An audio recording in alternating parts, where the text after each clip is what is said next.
반갑습니다.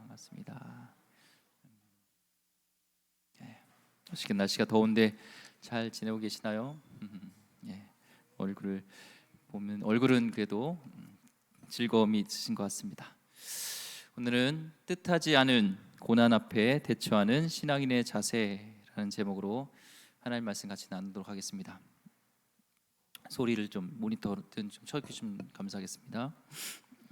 우리 지난 시간에는 우리 유럽 선교 첫 번째 선교하던 지역인 우리 빌립보 지역에서 하나님께서 은혜로 예비하신 루디아를 만나고 또 그런 빌립보 사역을 시작하는 것을 보게 됩니다.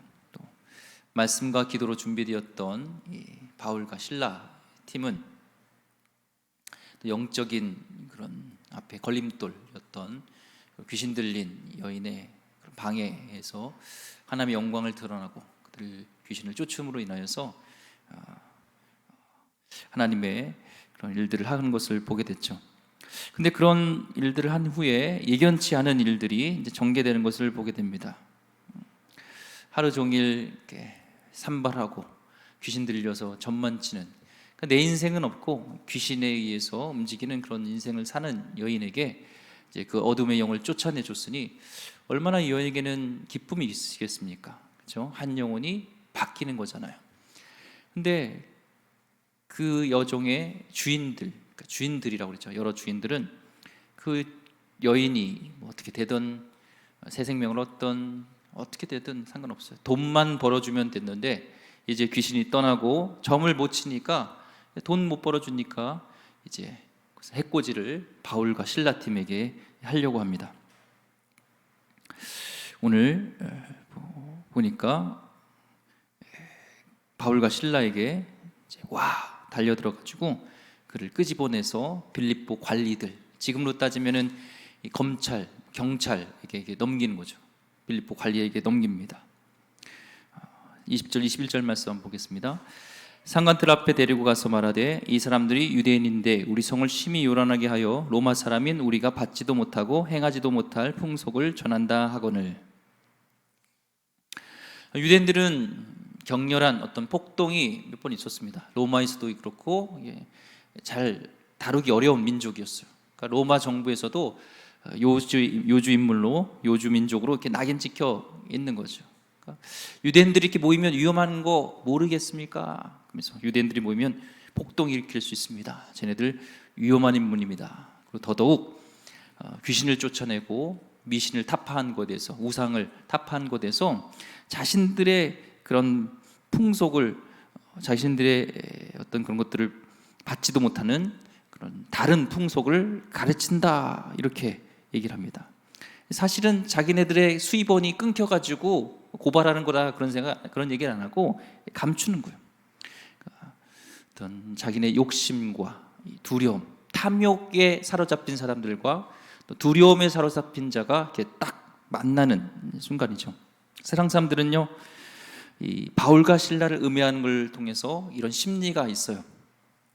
말로는 나라를 위하는 척, 국민을 위하는 척, 가난한 사람을 위한 척, 가난한 사람들을 위하는 척, 정의와 또 진리를 위해서 또 도덕적인, 윤리적인 율법을, 이렇게 윤리적인 것을 법을 말하지만 사실은 저들이 움직이는 그 모든 그 마음속의 원동력은 자신의 실리, 자신들의 이익, 자신들의 돈, 이것 때문에. 지금 이 주인들, 여종의 주인들도 마찬가지잖아요. 말로는 핑계지만 속에는 욕심, 탐욕의 노예입니다. 그래서 저들을 공권력에 이제 바울과 실라를 넘겨줬고, 이제 탐욕의 노예였던 이들이 거짓에 속아 넘어간 이제 관리들도 사실은 두려움이 있어서 그래요. 아마 이 여종의 주인들에게 뭔가 뇌물을 받던 사람, 저들의 말을 들어주지 않으면 우리가 이제 받는 그 뇌물도 끊길 거라는 두려움과, 또 이 공무원 같은 사람들은 군중들이 막 폭동을 일으킨다든지 시끄러워지면 자기들이 면책당할까봐 두려워서 이제 군중들의 비리에, 군중들의 그냥 비위에 맞춰주는 거죠. 그래서 사실은 저들이 그런 고발했으면 정말 너가 이런 일들을 했느냐 하고 물어보고 뭐 이렇게 해야 되는데 그냥 무조건 여종의 주인들이 하는 말에 두려워서 다 받아주고 이 바울과 실라를 채찍질합니다. 로마인들의 채찍은 앞에 가죽의 끈에 나비랑 동물 뼈들이 있었죠. 그래서 착 감기는 순간 살점이 떨어져 나가는, 그래서 바울과 실라가 실신할 정도로 매질을 한 겁니다. 신문도 하지도 않고 이게 옳고 그른가 누구 말이 따져보지도 않고 그냥 그를 때리고 실신할 정도 때리고, 더군다나 이제는 차가운 빌립보 감옥에다가 확 집어넣습니다. 지금도 이 유적은 보면은 여름에도 차가운 거예요. 아직 상처가 아물지도 않고 그런 상황 속에서 이 감옥에 들어간 건, 썰렁한 감옥에 들어간 거죠. 사진을 보면은 저런 유적이 지금도 있다고 합니다. 그래서 뭐 철문으로 해놨지만 당시에는 뭐 어떻게 됐는지 모르겠지만 지금은 사라졌으니까 지하로 또 내려가면 그런 차가운 곳에다가 집어 넣은 거예요. 그리고 발은 우리가 옛날에 춘향전 이렇게 가보면 이게 칼이라고 그러잖아요. 목에다가 이렇게 매는, 그래서 도망가지 못하게 한 것처럼 발을 묶어서 차코로, 그래서 쇳덩이라든지 이렇게 묶어놔가지고 못 도망가게 이렇게 합니다. 한번 바울과 실라 입장, 오늘 이 상황 속에서 한번 생각해 보세요. 억울한 상황 아닙니까? 지금 유럽 이 빌립보까지 오게 된 게 자기들이 원해서 온 게 아니잖아요. 하나님이 가라 하고, 자기는 아시아로 가려고 그랬는데 하나님이 그렇게 막으셨어. 드로아에서 환상을 보여주시고 마게도니아의 사람들이 건너와서 우리를 건져라 하는 환상을 보여주면서 오게 했는데 지금 이런 억울한 일을 당하는 것입니다. 전혀 뜻밖의 벼락을 맞은 것 같은 일이 일어나는 것이죠. 바울과 실라 입장에서는 억울합니다. 내가 잘못해서 감옥에 가면 그건 뭐 응보니까 응당 내가 받는 게 마땅하다 생각하지만, 한 거라고는 주님의 영광을 드러나고 하나님의 뜻대로 귀신을 쫓고 복음을 전하며 교회를 세우는 일들을 한 것밖에 없는데 지금 이런 어려운 일을 당하게 됩니다. 주님 말씀하시면 내가 나가리라, 주의 뜻이 아니면 내가 멈춰서리라. 이게 영어로 하면은 고 스톱이잖아요. 고 스톱 찬양 아세요? 주님 말씀하시면 고, 주님께 뜻이 아니면 스탑이죠. 고 스톱 하는 그 찬양대로 갔는데 지금 이런 억울한 일 생긴 게 무슨 상황입니까? 억울한 상황이죠. 이때 감옥에 들어가는 이런 우리의 억울한 일이 있을 때 우리가 가져야 될 그런 마음이 있어요. 우리 마음을 잘 우리는 다스려야 됩니다. 이런 상황 속에서요. 뜻밖의 고난 앞에서 가만히 이렇게 주저앉아 있으면 생각을 통해서 사단은 틈타죠. 그런 혈루병 앓던 여인도 내가 주의 옷자락에 손을 대기만 해도 내가 나으리라. 그 영어에 보면은 내가 생각한 거예요. 이렇게 이 생각을 통해서 우리의 이게 마음을 다스리게 됩니다. 그러니까 생각이 만약에 가만히 있어 보세요. 이런 억울한 일 속에서 마음속에 이렇게 외치는 사단의 음성이 있습니다. 거봐, 내가 뭐라고 그랬어? 하나님 길을 따랐는데 어떻게 이럴 수가 있어? 교회 일하면, 교회 일을 하면 다 이렇게 상처받는 거야. 안 돼. 이런 음성이 이렇게 들리겠죠. 하나님 어떻게 나한테 이러실 수 있습니까? 라는 그런 억울한 마음들이 내 안에서 막 용서 좀 치죠. 어디서 오는 건지 모르지만 사단은 계속 그 환경을 가지고 우리의 어려운 것들, 억울한 것들을 계속 우리에게 불어넣습니다. 우리는 이때 예수의 이름으로 끊어버리고 나가야 되죠. 바울과 실라는 어떻게 했어요? 이런 상황에서 그 음성을 끊어버리는 기도와 찬양으로 나갑니다. 25절 말씀, 한밤중에 바울과 실라가 기도하고 하나님을 찬송하며 제수들이 듣더라. 거의 실신할 정도로 매를 맞아서 거의 뭐 기절했겠죠. 이제 깨고 나니까 자기 현실을 보게 된 거예요. 자기가 억울하게 감옥 속에 있는 상황입니다. 본능적으로 볼 때는 원망과 불평이 있는 그런 상황인데 그는 기도로서 이들은 영적 전쟁을 시작합니다. 우리가 어떤 상처받았을 때는요, 좋은 생각이 안 나요. 그때는 기도해요. 모든 일에 감사함으로 하나님께 아뢰라. 그래야만 내 마음을 아시는, 내 마음을 감찰하시는 주님께서 내 생각을 지키시라 말씀하셨던 것처럼 기도로 나가야 돼요. 영적 전쟁 속에서, 마음 속에서 막 울림 속에서 원망과 불평과 이런 상황을 묵상하게 될 때 기도해야 되는 것이죠. 그때 하나님의 임재가 있습니다. 상황을 하나님의 말씀으로 해석하게 하시고 또 하나님의 섭리로 해석하게 하는 하나님 임재가 있어요. 이 위로와 능력을 바울과 실라가 경험합니다. 그리고 어느 시점인가 이 기도가 찬양으로 바뀌기 시작하는 거예요. 상황은 전혀 찬양할 수 없는 상황인데 하나님을 찬양합니다. 이 시편들 보면요, 어디서부터가 기도고 어디서부터 찬양인지 잘 몰라요. 기도로 시작을 하는데 그 가운데 시편 기자는 찬양을 합니다. 또 찬양하다가 기도로 나갑니다. 기도와의 찬양이 연결이 되어 있어요. 우리 가운데 낙심되어지고 절망 속에서 억울함과 슬픔과 원망이 올라오고 싶은데 생각은, 사단은 자꾸 부르는데 기도의 끈을 잡고 영적 전쟁을 시작할 때 어디선가 찬양이 솟아나죠. 이 바울과 실라는 아마 그런 찬양을 했을 거예요. 내 영혼의 그 깊은 데서 맑은 가락이 솟아나네. 그렇죠? 이 내 영혼에서 전혀 찬양할 수 없는 상황인데 하나님의 평화가 임하니까, 임재가 있으니까 찬양을 막 시작하게 됩니다. 이 찬양이 감옥으로 번져가는 거예요. 감옥에서는 고통의 소리, 눈물 젖은 소리, 억울함의 소리, 막 부르짖음의 소리, 막 그런 분노의 고함 한 맺힌 소리가 들렸는데 전혀 듣도 못한 이 찬양 소리가 들리니까 이 사람들이, 감옥에 있었던 사람들이 조용하게 소리를 듣게 되는 겁니다. 숨을 죽이고 듣는데 이 찬양을 부를 동안에 지옥 같은 곳이었죠. 막 고통 소리, 고함 소리, 막 그런 분노의 소리가 이제는 천국의 소리로 바뀝니다. 네. 여러분 가운데 분한 것이 있습니까? 아무리 생각해도 분한 것. 하나님에 대한 원망함이 우리에게 있습니까? 찬양으로, 기도로 나가시기 바랍니다. 우리 예수님 일하다가 억울한 일이 당할 수가 있어요. 그게 바로 크리스찬의 삶입니다.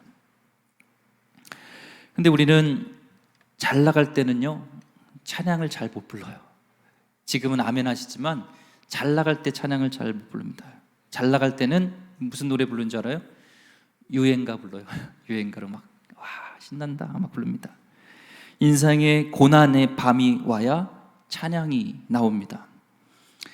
차가운 감옥 대신 따뜻한 집에 있고, 또한 매를 맞기보다는 전신 마사지를 받고 있고, 또 차코에 채우기보다는 좋은 신발을 신고 있을 때는요, 찬양보다 불평이 더 많이 나와요. 더 가져야 되는데 왜 나에게 이건 없어, 이건 없어 하면서 더 불평하지, 찬양과 감사하지 못하고, 찬양은 그냥 해치워 버려요. 예배 시간에도 그냥 해치워 버립니다.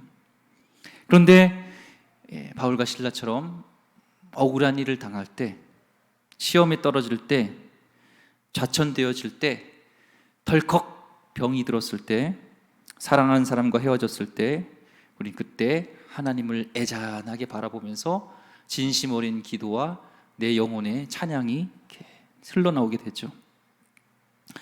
우린 누구나 인생의 밤을 피하고 싶어 합니다.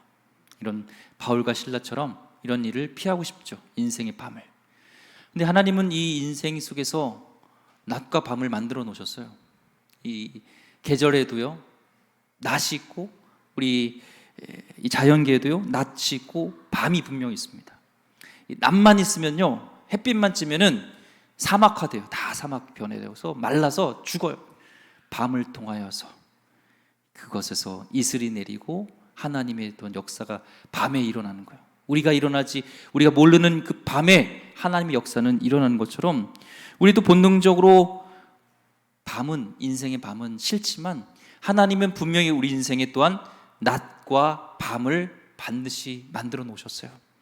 왜냐하면 이 밤을 통하여서 식물들이 싹을 내리고 자라가는 것처럼요, 우리의 믿음의 신앙은, 우리의 신앙이 이렇게 점프할 때는요, 밤이에요. 낮이 아니에요. 좋을 때가 아니에요. 어둠의 시간을 지날 때 우리 신앙이 빠지고 신앙이 이렇게 올라가고. 사실 이 밤이 없으면요, 우리는 교만해집니다. 한번 내 자신을 잘 보세요. 내가 이런 인생의 어둠의 밤이 없이 내가 겸손하게 이 자리에 있을까? 아니면은 이 시간에 그냥 찬양은 대충 때우고 어디 가서 놀거나 내가 하고 싶은 거 하고 있을지 몰라요. 내 안에 어떤 그런 도끼가 가득해서 도끼도 가득 찼을지 몰라요. 근데 인생의 어둠을 통하여서 하나님은 우리를 도끼를 빼주시죠. 어둠의 밤이 아니었으면요, 우리 가정의 주인은 하나님이십니다. 내 인생의 주인은 하나님이십니다. 우리 자녀의 인생도 하나님의 것입니다. 이렇게 고백하게 되는 것이요, 이게 저절로 되는 게 아니에요. 내가 막 해보고 안 되니까, 인생의 절망 속에 있을 때, 자녀들도 내 뜻대로 안 될 때, 그때 하나님께 고백하게 되는 거죠. 우리 자녀도 하나님 것이네요. 진짜 하나님의 것입니다. 이렇게 납니다. 17세기 초 유럽을 초토화시켰던 프랑스, 영국과의 전쟁이 30년 전쟁이 있습니다. 우리나라 3년 이런 한국 전쟁 3년만 돼도 초토화가 되잖아요. 그렇죠? 그런 우리 민족의 그런 비극이잖아요. 근데 30년 동안 전쟁을 했다고 생각해요. 프랑스와 영국이 얼마나 초토화되고 비참하고 인생의 어두운 밤이 있었겠어요. 근데 참 놀라운 건요, 교회사 속에서 가장 찬송시가 작사됐던 시기가 바로 그 30년 전쟁 동안에 무려 5만 5천 곡의 하나님의 찬양시가 작사가 됐다는 거예요. 이건 뭘 상징합니까? 우리 인생 가운데 힘든 밤을 지날 때 우리 영은 비로소 정화되어지고 하나님과 가까워지는, 그렇게 인생이 된다는 것입니다. 저도 여기서 이렇게 말씀을 전하지만 믿었던 동역자한테 배신도 당하고 또 모교회에서도 배신도 당하게 보기도 하고요. 사역지로 나갈 곳이 없어서 간절히 눈물로 기도해야 될 그런 또한 어두운 밤들이 왜 없었겠습니까? 저도 여러분처럼 그런 어두운 밤을 지나야 할 때가 있었습니다. 예배당에 오면은 그냥 숨쉬기조차 힘든 그런 어둠의 밤이 저도 있었습니다. 이런 밤을 지나고 있는 사람은 결코 내 힘으로는 찬양하기가 어려워요. 그런데 우리에게 소망이 있는 것은요, 이 우물을 팔 때 우물이 안 나올 때가 있어요. 시골에서 혹시 우물을 이렇게 해보신지 모르겠어요. 펌프질 하면 물이 안 나올 때가 있어요. 물이 없어서가 아니에요. 거기에 마중물을 넣어야 돼요. 물을 넣으면 신기하게 다시 물이 솟는 것처럼 우리도 이런 인생의 어둠의 밤을 지날 때 우리 안에 역사하시는 분이 계신데 그분은 성령님이십니다. 성령님이 우리 인생에 찬양할 수 없고 기도할 수 없고 하나님께 나갈 수 없는 그런 어둠의 밤 시간에 성령님을 초대하세요. 성령님이 마중물이 되어서 우리 심령에 찬양할 수 없는 그 마중물이 되어서 다시 완전히 그런 온전히 주님을 찬양할 수 있는 그 물이 내 안에서 솟아나오게 하는 거예요. 한 바가지 성령님이 우리 안에 임재하시고 부어주시면 오늘 어떤 어두운 밤에 있어서 더 이상 물이 나오지 않는, 찬양에 감사가 없는 나의 인생 속에서 하나님은 다시 감사와 찬양으로, 기도로 주님께 나가게 될 줄 믿습니다. 혹시 이따 부르겠지만 송정미의 때로는 너의 앞에, 오늘 이렇게 찬양을 잘 많이 부르네요. 그 찬양 아세요? 축복송이라는, 어려움과 아픔 있지만, 그렇죠? 그 찬양 굉장히 명곡이잖아요. 모르는 분 없잖아요. 근데 그 곡이 언제 작곡이 됐냐면, 송정미 지금 사모님이시죠. 연대 성악과를 다닐 때 목에 문제가 생긴 거예요. 이 성대가 이제 망가져서 더 이상 찬양을 할 수 없다는 그런 이제 선고를 받게 됩니다. 그런 속에서, 성악할 수 없는 상황에서 하나님은 어둠의 밤 속에서 내가 너에게 영으로 찬양하는 곡을 주겠다 말씀하시고 성령님이 기름 부어주시고 그때 받은 이 찬양이 축복송이었습니다.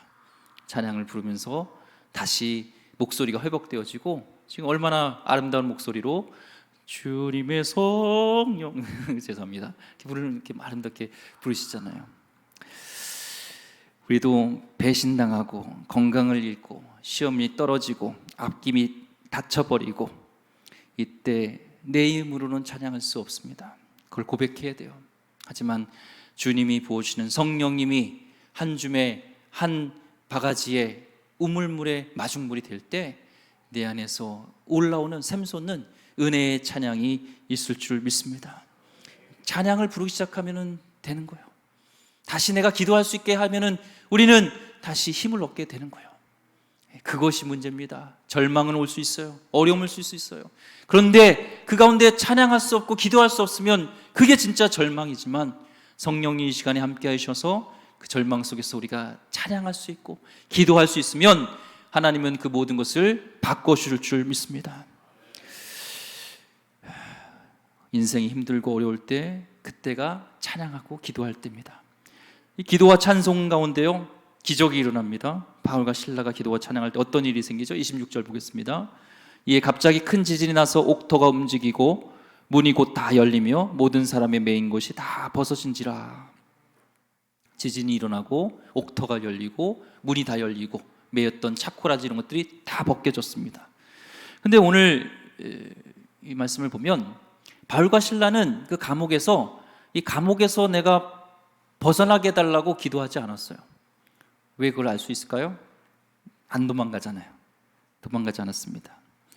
근데 하나님은 이 모든 것들을 역사하셨습니다. 기도하고 찬양하는데 원하지 않았지만 하나님은 자연스럽게 쇠사슬이 풀려지고 옥문이 열리게 되고 이런 역사들이 일어났습니다. 오늘도 찬양과 기도할 때 우리의 막힌 문제들이 풀려지고 열려지는 하나님의 일하심이 있을 줄 믿습니다. 중요한 것은요, 감옥문이 열렸는데 바울과 실라가 도망가지 않았다는 거예요. 저 같으면은 할렐루야 하나님 역사하시면 하나님을 찬양합니다 하면서 막 도망갔을 거예요. 혹시나 또 하나님 마음 바뀌어가지고 야 좀 들어와라, 야 좀 더 있다 가야겠다 너 그럴까 봐. 그런데 안 도망가요. 왜 그랬을까요? 지금 바울과 실라는요 상황을 통하여서 하나님의 뜻을 해석하지 않고 그 상황 속에서도 영안의 눈이 열려 하나님이 무엇을 원하는지 하나님이 뜻하는 것이 무엇인지를 봐요. 우리는 거꾸로 상황 속에서 하나님의 뜻이라고 우리는 마침 이렇게 생각하죠. 마침 요나가 다시스로 이제 가는 배를 만나고 그렇죠. 그냥 가게 되는 것처럼 마침 배가 만나니까 하나님이 가시는가 보다 이렇게 해석하는데 그렇지 않아요. 바울과 실라는 옥문이 열렸지만 누가 봐도 도망가야 되는 게 맞지만 이 가운데 또 하나님이 뜻이 있는 것을 영안의 눈이 열리니까 하나님의 뜻을 구하고 하나님의 뜻을 해석해 나가는 것을 보게 되는 거죠. 그것은 사실 도망가는 건 둘째고 진짜 목적은 한 사람을 위한 거였어요. 간수가 되는데요. 간수. 결국에 이 간수는 이 빌립보 교회에서 굉장히 중요한 인물이 됩니다. 역사적인 인물이 되는 거예요. 이 간수가요. 이 한밤중에 지진이 일어나가지고 이제 자다가 깨서 보니까 옥문이 다 열려 있는 거예요. 그러니까 로마법에 의하면은 이 정도로 죄수가 이제 도망가면 그 간수는 즉결 처형입니다. 그것도 굉장히 비명예스럽게 죽음을 다해요. 그러니까 그렇게 비명예스럽게 죽을 바에는 끔찍하게 죽을 바에는 내가 죽는 게 낫겠다 하면서 최악의 미래를 이제 상상해 버립니다. 우리도 마찬가지죠. 상황 속에서 사단은 계속 나쁜 것을 생각하게 합니다. 입사시험 면접에서 떨어졌어요. 그러면 앞으로 내가 또 떨어지겠지? 앞으로 떨어지고 또 시험 보면 또 떨어지겠지? 그러면은 나랑 사귀던 여자친구도 나를 이제는 차버리겠지? 여자친구도 차버리고 시험도 또 떨어지고 갈 데도 없으면 우리 부모님은 나를 쫓아내겠지? 그럼 나는 인생에서 패배자가 되겠지? 차라리 내가 죽는 게 낫다. 이런 것처럼 이 상황 속에서 해석해버리게 되는 거죠. 우리 성도님의 인생을 닫으시면 우리 인생 가운데 하나님은 여시는 분이십니다. 여러분의 미래를 주님은 알고 계시고 여러분 미래를 축복하십니다. 인생 가운데 어려움이 있더라도 나를 향한 하나님 놀라운 계획과 비전이 있는 줄 믿으시길 바랍니다. 아휴, 나는 안 돼. 절망 이러면 안 돼요. 우리 새벽에도 잠깐 얘기했지만 새롭게 하소서에 나왔던 김유비 목사님, 김유비닷컴인가에서 이렇게 상담, 그런 가정 폭력이라든지 여러 가지 그런 상담하는 분인데, 이분의 가정 배경을 보니까 그 가정 폭력이 시달렸어요. 아버지가 술 먹으면 거의 개패듯이 패가지고, 여동생이 한 명 있는데 이 여동생도 어디서 이렇게 마음을 줄 데가 없는 거예요. 형이랑 아침에 학교 같이 가는 날이 그게 유일한 낙인데, 어느 날 학교 가려고 그러면 싸늘한 시체 같은 형이 이렇게 멍석에 말려 있는 거예요. 차갑게 식어서. 그래서 울면서 학교 가서 계속 기도하기를, 우리 우리 오빠가 죽지 않게 해달라고. 그럼 그런 인생을 살다가 탈출구를 발견했는데, 그도 안산에 있는 그런 기독교 학교를 가는 거였어요.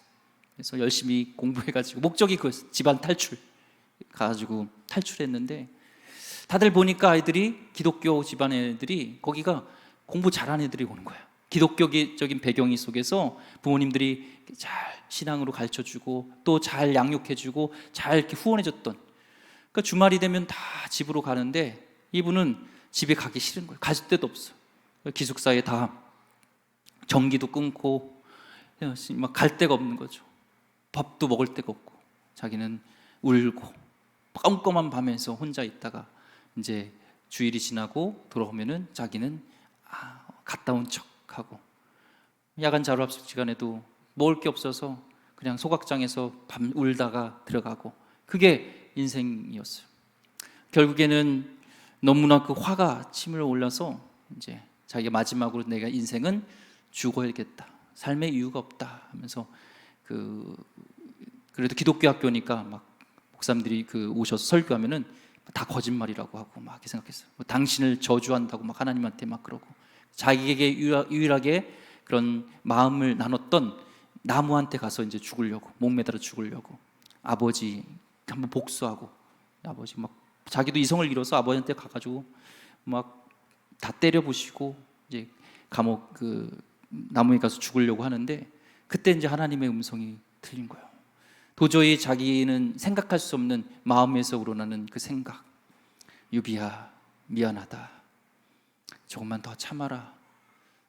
내가 너를 통하여서 찢겨지고 상한, 무너진, 깨어진 가정을 내가 위로하고 치료하길 원한다 라는 음성이 들리면서, 자기는 한 번도 이 땅에 태어난 이유와 목적이 없고 자기는 저주받은 인생을 생각했는데, 하나님 가운데 나를 만드신, 나를 땅에 보내신 이유를 발견하니까 삶의 목적이 바뀐 거예요. 그래서 다시 아버지한테 가서, 나 예전의 유비는 죽었습니다, 난 새롭게 태어났습니다 하면서 주의 길을 가면서 많은 사람들의 그런 위로함과 주의 길을 가는 일들을 고백하게 됩니다. 마찬가지예요.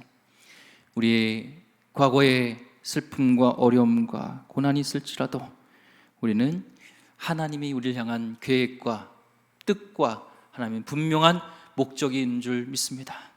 지금 이해할 수 없지만 그 모든 어둠의 밤까지도 주님은 다 나중에 하나님의 나라를 위해서, 하나님의 뜻을 위해서 귀하게 사용할 줄 믿습니다. 헬리나 오웬 목사님의 운디드 힐러 있잖아, 상처 입은 치료자. 우리 예수님처럼 한 손에는 나의 상처를 싸매고 있고, 한 손에는 그 아픈 자들, 상처 입은 자를 만질 때 치료가 일어난 것처럼 나의 상처가 주시고, 때론 어두운 밤은 누군가를 치료하시고 하나님의 뜻을 전하고자 하는 하나님의 놀라운 계획이 있는 줄 믿습니다. 이때 이제 간수는 이제 난 죽어야 될 인생이다 하고 칼을 빼들고 죽으려고 할 때 한 음성이 들렸어요. 우리가 다 여기 있노라, 우리가 다 여기 있다. 깜짝 놀라서 보니까 바울과 실라가 있는 겁니다. 이때까지 산전수전을 다 겪었던 간수를 볼 때, 아니 이런 상황이면 당연히 도망을 가야 되고, 또한 이 죄수의 얼굴에는 항상 막 울그락부락하고 막 원망과 막 이런 슬픔과 이런 건데, 저들의 얼굴이 환한 거예요. 찬양과 기도와 주의 임재가 있을 때 얼마나 이 마음속에 평안이 있으니까 얼굴이 환했겠어요. 범접할 수 없는 권위를 느낍니다. 그리고 바울과 실라를 데리고 밖으로 나가요. 그리고 질문을 하죠. 30절 말씀에 그들을 데리고 나가 이르되 선생들이여 내가 어떻게 하여야 구원을 받으리까 하거늘. 지금 이런 상황은요, 어떻게 구원을 받아야 됩니까? 이런 영적인 질문을 할 수 있는 상황이 아니에요. 하나님이 지금 이 간수를 구원하고자 이 상황 속에서, 죽을 수밖에 없는 그런 상황 속에서 다시 하나님의 음성을 듣고 또 이 구원에 대한, 영적인 구원에 대한 갈급함을 이렇게 알게 하신 거죠. 하나님에 대한 목마름을 갖게 한 거예요. 그래서 어떻게 해야 내가 구원을 받을 수 있겠습니까? 어떻게 해야 됩니까? 이런 질문을 하게 됩니다. 평생 괜찮다가 우리에게 잃어버린 건강 문제, 자녀들의 문제, 경제 문제 이 앞에서 오히려 그 고난이 천국문을 여는 열쇠가 될 수 있는 거예요. 이 간수도요, 죽을 수밖에 없는 그런 자기의 지금 절망 속에서 예수님을 만나게 되는, 구원받게 되어지는, 장차 이제 하나님께서 사용하시는 초대교회 귀한 인물로 만드시는 그 시발점이 이 고난이었습니다. 고난을 통해 하나님을 만나게 되는 역사가 있습니다. 그래서 그에 대한 답을 바울이 주죠. 이 31절에 이르되 주 예수를 믿으라 그리하면 너와 내 집이 구원을 받으리라 하고. 아멘. 예수님이 유일한 소망인 것을 알려주는 겁니다. 교회는 이거를 전해야 되는 겁니다. 오늘도 절망 속에 있어서 자기를 상황으로 해석해서 죽어야 되는 이유를 어떻게 왜 살아야 되는지 모르는 그런 자에게 예수님을 믿음을 통하여서 너가 구원을 받고, 그뿐만 아니라 너가 구원을 받으면 너의 가족이 구원받게 되는 놀라운 축복의 씨앗이 된다는 이 진리를 우리는 전해야 되는 것이죠. 오늘 이 가운데 우리 가정은 모태 불교입니다 할지라도 여러분이 구원을 받음을 통해서, 여러분을 통해서 온 가족이, 집안이 구원받게 되는 이 말씀이 그대로 이루어지기를 주의 이름으로 축원드립니다. 축복은 가족으로 번져가죠. 32절에 주의 말씀을 그 사람과 그 집에 있는 모든 사람에게 전하더라. 그래서 집으로 가서 간수 가족에게, 예수님을 믿지 않는데 이제 성경을 가르치는, 말씀을 가르치는 장면입니다. 말씀을 들으니까 이들이 인격이 변화됩니다. 삶이 변화돼요. 33절 그 밤 그 시각에 간수가 그들을 데려다가 그 맞은 자를 씻어주고 자기와 그 온 가족이 다 세례를 받은 후, 간수는요 때리고 채찍질하고 죽이고 이런 일을 하던 사람입니다. 근데 이 사람이 이제 맞은 자리를 씻어줘요. 때린 자가 이제 사람을 치료해 준 자로 바뀌어돼요. 예수님의 영이 임하면은 우리 인격이, 우리 성품이 바뀌게 되는 줄 믿습니다. 인격의 변화는 세미나로 되는 게 아니에요. 예수님의 영이 임할 때, 예수님을 영접할 때 우리의 인격이 변화됩니다. 그리고 가족이 모두 다 세례를 받았어요. 여러분도 나를 통하여서, 오늘 간수 한 영혼을 통하여서 하나님의 계획 속에서 가족이 구원받게 되는 것처럼 나를 통하여서 우리 가족이 구원받길 원합니다. 기도하시고 선포하시기 바랍니다. 구원은 하나님의 손에 있는 거예요. 그 다음엔 축제가 일어납니다. 34절에 그들을 데리고 자기 집에 올라가서 음식을 차려주고 그와 온 집안이 하나님을 믿음으로 크게 기뻐하니라. 지금 이 일이요 한밤중에 일어났던 다 일이에요. 밤중에 다 일어났어요. 밤중에 기도하고 찬양하니까 옥문이 열리고 차코가 다 풀어지고 간수가 예수님을 영접하게 되고 온 가족이 말씀을 듣고 다 예수님을 믿게 되고 세례받고 온 가족이 바뀌어야 되는 역사가 이 밤새 일어나게 됩니다. 바울과 실라는 이해할 수 없는 고난을 통해서 감옥에도 들어가고 채찍도 맞고 좋은 일을 했는데, 하나님 뜻대로 왔는데 고난이 있었지만 그 고난의 시간을 통해서 한 영혼, 귀한 영혼이 구원받게 되고 온 가족이 운명이 바뀌는 그런 축복의 통로가 됐습니다. 오늘도 하나님을 일하면서 우리에게 어려움이 있을 수 있어요. 고난이 있을 수 있어요. 하지만 그것을 하나님은 재료 삼아서 한 영혼을 구원하고 더 나아가서는 한 가문을 변화시키는 놀라운 축복의 통로로 사용할 줄 믿습니다. 슬픔과 자살을 생각했던 자들이 변화되는 곳이 교회입니다. 억울하고 고난당하고 있다고 슬퍼하지 마시기 바랍니다. 오늘날도 여러분의 그 고난과 어려움을 통해서 한국 교회 곳곳에서 영혼이 변화되어지고 한 영혼이 주께 돌아오는 일들이 있습니다. 성령께서는 일하고 계십니다. 마지막 37절부터 39절까지 읽고 말씀 정리하겠습니다. 바울이 이르되 로마 사람인 우리를 죄도 정하지 아니하고 공중 앞에서 때리고 옥에 가두었다가 이제 가만히 내보내고자 하느냐? 아니라 그들이 친히 와서 우리를 데리고 나가야 하리라 한데 부하들이 이 말을 상관들에게 보고하니 그들이 로마 사람이라 하는 말을 듣고 두려워하여 와서 권하여 데리고 나가 그 성에서 떠나기를 청하니. 다음날 상관들이 그를 풀어주라고 얘기를 합니다. 아무런 법적 절차 없이 로마 사람을 구금도 하고 때리는 것은 불법이다 얘기를 하니까 윗사람에게 와서 사과해야 된다 이런 얘기를 한 거죠. 가니까 깜짝 놀란 것이죠. 윗사람들이 이 로마법에 따라서 로마 사람들을 함부로 때리고 감옥에 가두면 저들이 다 옷 벗어야 돼요. 그래서 와서 저들을 권하고 이제 가라고 얘기를 하죠. 달래주고 가게 합니다. 세상 권력을 두려워하지 마시기 바랍니다. 세상 권력은 옳고 그름을 생각하는 게 아니라 힘이 있느냐 없느냐에 따라서 움직여요. 우리는 하나님 때문에 주님의 말씀대로 순종하다 오는 핍박이 있을 수 있습니다. 그것을 두려워하지 마시고 오늘 말씀처럼 우리 인생의 어두운 밤이 찾아올지라도 그 가운데 나는 기도와 찬양으로 나가겠노라. 이 시간에 결단하시고 그럴 수 없는 상황이라면 성령님 이 시간에 기름 부어주셔서 한 컵에 정말 그런 마중물이 되어서 내 영혼에 다시 기도와 찬양으로 바뀌게 달라고 기도하는 성령님을 초대하는 귀한 시간 되기를 주의 이름으로 축원드립니다. 기도하겠습니다. 하나님 감사합니다. 오늘 뜻하지 않은 고난 앞에서 우리는 어떠해야 되겠습니까? 하나님 기도해야 될 줄 믿습니다. 찬양해야 될 줄 믿습니다. 하나님 이 시간에 성령께서 우리 성령님께 성도님께 찾아와 주셔서 정말 메마른 심령 가운데 상황 속에서 기도할 수 없고 찬양할 수 없는 그런 상황 가운데 있을지라도 하나님 성령께서 함께하여 주셔서 메마른 땅에 다시 샘물이 나게 하여 주셨고 감사를 잃어버렸던 나의 입술에서 찬양이 터져나오는 감사가 터져나오는 찬양이 샘솟는 역사가 있게 하여 주시옵소서. 하나님 주님이 계시기에 절대 절망은 없습니다. 이 어둠의 밤을 통하여서 우리 신앙이 자라게 하실 것이고 또한 우리 어려움을 통하여서 고난을 통하여서 누군가를 치료하고 주께 돌아오게 하는 축복의 통로로 삼으실 것을 믿습니다. 우리를 향한 놀라운 계획을 믿습니다. 주여 이 시간에 함께하여 주옵소서. 귀하신 예수 그리스도 이름으로 기도드립니다. 아멘.